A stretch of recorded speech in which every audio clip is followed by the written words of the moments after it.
Shalom, shalom, soyez bénis, peuple de Dieu. Que la grâce du Seigneur soit sur votre vie. De là où vous me suivez, que le Seigneur puisse vous bénir. Nous allons passer un moment vraiment exceptionnel. La Bible nous dit que quand on dit allons-y dans la maison de l'Éternel, nous sommes dans la joie. À plus forte raison, quand on évoque le nom de notre Seigneur, quand on évoque le nom de celui qui nous a sauvés, celui qui nous a délivrés, quand on évoque le nom de celui qui permet que tu aies la vie en ce matin, soyez bénis au nom de Jésus-Christ. Sans plus tarder, nous allons confier ce moment entre les mains du Seigneur. Je prie au nom de Jésus-Christ. Seigneur Père, nous bénissons ton Saint-Nom, nous te rendons toute la gloire. Nous te recommandons ce moment d'enseignement. Prends le contrôle, bénis comme tu veux, délivre comme tu veux, change comme tu veux, agis par ta grâce comme tu veux. Nous couvrons ce moment dans ton sang, car la Bible déclare que ton sang est notre bouclier au nom puissant de Jésus-Christ. Alléluia. Que la grâce soit sur votre vie. Sans plus tarder, nous allons partager le thème même qui est rattaché à cette parole que je viens de dire, la grâce. Aujourd'hui, le thème d'aujourd'hui, c'est la grâce de Dieu bien-aimé. La grâce de Dieu est une faveur imméritée. La grâce de Dieu est ce qui nous permet d'être rattachés au Seigneur. La Bible déclare que nous avons été sauvés même par la grâce. De là où tu es, tu vas prendre la parole du Seigneur dans le livre de Tite, chapitre 2, verset 11. Dans le livre de Tite, chapitre 2, verset 11. Tu prends la parole, nous allons lire ensemble le livre de Tite, chapitre 2, verset 11. Et lis la parole du Seigneur et respect et considération au nom de Jésus-Christ. La Bible nous dit dans le livre de Tite, chapitre 2, verset 11, « Car la grâce de Dieu, source de salut pour tous les hommes, a été manifestée. » Alléluia. La grâce de Dieu dans ta vie et dans ma vie a été manifesté déjà à la croix et cela subsiste encore dans notre vie. Bien aimés, nous pensons que seulement la grâce, c'est le fait d'avoir été sauvé. La grâce que le Seigneur nous a accordée est une grâce qui parle encore dans tous les domaines de nos vies. Quand le Seigneur te fait une grâce, cette grâce agit dans tous les compartiments de ta vie. C'est du quoi? Quand la grâce de Dieu est sur la vie d'un homme, quand la grâce de Dieu est sur la vie d'une femme, cela agit dans tous les domaines de sa vie. Ça agit dans la vie de ta fille, la vie de ton fils, la vie de ta femme, de ton mari. La grâce de Dieu agit dans tous les compartiments de nos vies. Beaucoup sont sauvés par la grâce, beaucoup ont la santé par la grâce, beaucoup arrivent à voyager par la grâce, beaucoup arrivent à manger par la grâce, beaucoup n'arrivent même pas à avoir le minimum pour pouvoir se nourrir, beaucoup n'arrivent pas à avoir le minimum pour pouvoir se vêtir, mais tu as la grâce de pouvoir être vêti, tu as la grâce de pouvoir manger, tu as même la grâce de pouvoir prier. Prier même c'est la grâce de Dieu parce que beaucoup n'ont même pas la force de pouvoir prier.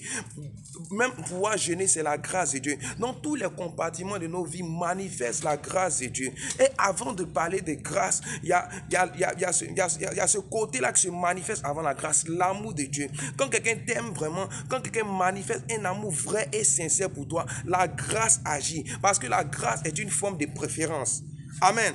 Les anges ont désobéi au Seigneur, mais le Seigneur n'a pas prévu un plan parfait pour les racheter. Mais toi qui n'étais pas plus parfait que les anges, tu as péché, mais Dieu a prévu un plan parfait pour te racheter. Ce qui veut dire quoi? Dieu a manifesté son grand amour. La Bible déclare, il nous a tellement aimé qu'il a donné son Fils unique en sacrifice, afin que quiconque croit en lui soit sauvé. Non, ça veut dire, avant que la grâce ne puisse te localiser, il y a déjà l'amour manifesté de Christ dans ta vie. Dieu manifeste son amour dans ta vie, Dieu manifeste son amour dans tes semblables. Quand Dieu te choisit, quand Dieu libère sa grâce et t'accorde sa grâce qui est sa faveur, cela localise ta famille. Raison pour laquelle Abraham, qui avait la grâce de Dieu dans sa vie, c'est la grâce de Dieu dans la vie d'Abraham, a localisé Lot, qui était son neveu, et Lot était sauvé de Sodome et Gomorrhe. Je veux dire à quelqu'un qui me suit de là où tu es, si tu as encore envie, ça veut dire la grâce de Dieu est sur ta vie. Si ton père a encore envie, c'est la grâce de Dieu. Même si tu as une femme, c'est une grâce de Dieu, parce que la Bible nous dit, celui qui trouve une femme a trouvé le bonheur. Tout ce que nous possédons, nous devons savoir que c'est la grâce de Dieu.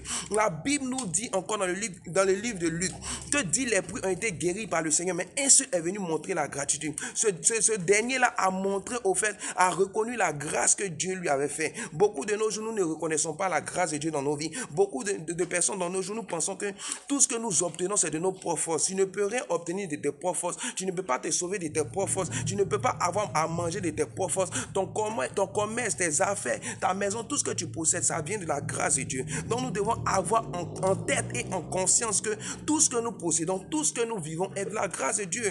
Beaucoup de personnes sont plus saintes que nous. Beaucoup de personnes prient que nous. Beaucoup de personnes jeunes que nous, mais ils ont perdu la vie. Beaucoup de personnes sont plus accrochées au Seigneur Jésus-Christ. Mais ces personnes ont connu le malheur aujourd'hui. Mais toi, tu n'as pas connu le malheur. Ça veut dire que la grâce de Dieu est dans ta vie. Ça veut dire que la main de l'Éternel dans ta vie. Ça veut dire que le Seigneur t'aime encore. Et la Bible nous dit que la grâce est trompeuse. Bien-aimé, si tu es dans une désobéissance envers le Seigneur, je ne vais pas énumérer ton péché, mais si tu es dans une désobéissance, si tu as pris la distance avec le Seigneur, ne pense pas que la grâce va toujours subsister dans ta vie. Parce que la Bible nous dit que le Seigneur est le Dieu de justice. Il te jugera donc. Prends la ferme résolution. Regarde à la grâce que Dieu t'accorde dans ce matin d'avoir la vie. À la grâce que Dieu t'accorde de pouvoir te repentir. À la grâce que Dieu t'accorde de pouvoir te rapprocher de lui. À la grâce que Dieu t'accorde de pouvoir être auprès de lui afin qu'il puisse transformer ta vie et te remettre à son côté. Écoute, il n'est pas encore trop tard pour toi qui me suis. Si tu penses que les choses sont terminées pour toi, si tu penses qu'il y a du retard pour Dieu, il n'y a pas de retard. Parce que la Bible nous dit qu'il est le Dieu de l'impossibilité. Il est capable de t'accorder, de rattraper et surpasser tous tes retards. La Bible nous dit dans le livre de 1 Roi, chapitre 18, que Élie, la main de l'Éternel fut puissante sur la vie d'Élie, qui se saisit les rênes, dépassa et rattrapa le chat d'Akab. Pourtant, il n'avait jamais fait de sport, mais par l'onction et la puissance et la grâce de Dieu dans sa vie, il a dépassé des chevaux. Ce qui veut te dire que quand la grâce de Dieu vient dans ta vie et que tu reconnais cette grâce et que tu te réponds sincèrement et que tu marches avec Christ, il t'accorde de rattraper et surpasser tes retards. Bien-aimé, tu n'as pas besoin d'un homme pour vivre. Tu n'as pas besoin d'une femme pour vivre parce que c'est Dieu qui touche les cœurs des hommes afin de pouvoir te bénir. Mais tu as besoin simplement de Jésus dans ta vie. Quand tu as Jésus dans ta vie, quand tu as le Seigneur dans ta vie et quand sa grâce te touche, toute chose te localise. La Bible déclare: je donnerai à la bénédiction de poursuivre. La Bible déclare encore dans le livre de Genèse chapitre 12 verset 2. La Bible déclare qu'il ferait de soi une source de bénédiction, il rendrait ton nom grand. Donc quand la grâce te touche, le Seigneur t'élève. Quand la grâce te touche, tu manifestes l'humilité parce que tu reconnais que tout vient de Dieu. Alléluia. Soyez bénis, c'était pour vous partager ce thème, la grâce de Dieu. N'oubliez pas que tout ce que vous possédez vient de Dieu. N'oubliez pas que vous prêchez par la grâce de Dieu, vous chantez par la grâce de Dieu, vous adorez par la grâce de Dieu. Vous avez une femme, un mari, des frères et sœurs par la grâce de Dieu. Tu as la santé par la grâce de Dieu. Même la beauté que tu as, c'est par la grâce de Dieu. Donc nous ne devons pas nous enorgueillir, nous ne devons pas nous vanter, mais nous devons glorifier Jésus-Christ et nous rabaisser afin qu'il puisse nous élever par sa grâce. Parce que la Bible déclare: il élève les humbles et il rabaisse les orgueilleux. Soyez bénis, que la grâce du Seigneur soit sur vous. Je prie pour toi qui me suis. Je prie que la grâce de Dieu te localise. Je prie que la grâce de Dieu s'amplifie dans tous les domaines de ta vie. Je prie que la grâce de Dieu qui te touche maintenant t'accorde un cœur d'humilité et t'accorde de t'accrocher à Christ et de pouvoir avoir cette mentalité que tout vient de Dieu. Soyez bénis au nom de Jésus-Christ. Nous couvrons cette prière dans le sang de Jésus-Christ et que la grâce surabonde dans tous les domaines de nos vies au nom de Jésus-Christ. C'était votre humble serviteur, pasteur Chris David, du ministère évangélique international La Gloire de Christ. Soyez bénis. Je bénis aussi tous les fidèles du ministère. Je bénis les chantres. Je bénis tous ceux qui travaillent dans le ministère. Je bénis même tous ceux qui donnent du cœur pour le ministère. Tous ceux qui sont même, quelle que soit la distance, qui ont le cœur et la même mise sur le ministère. Que la grâce du Seigneur soit sur votre vie. Demeurons dans la présence du Seigneur. Soyons toujours avec le Seigneur, car Jésus-Christ vous aime au-delà de toutes choses. Il vous aime plus que n'importe quel homme au nom de Jésus-Christ. Amen. À bientôt.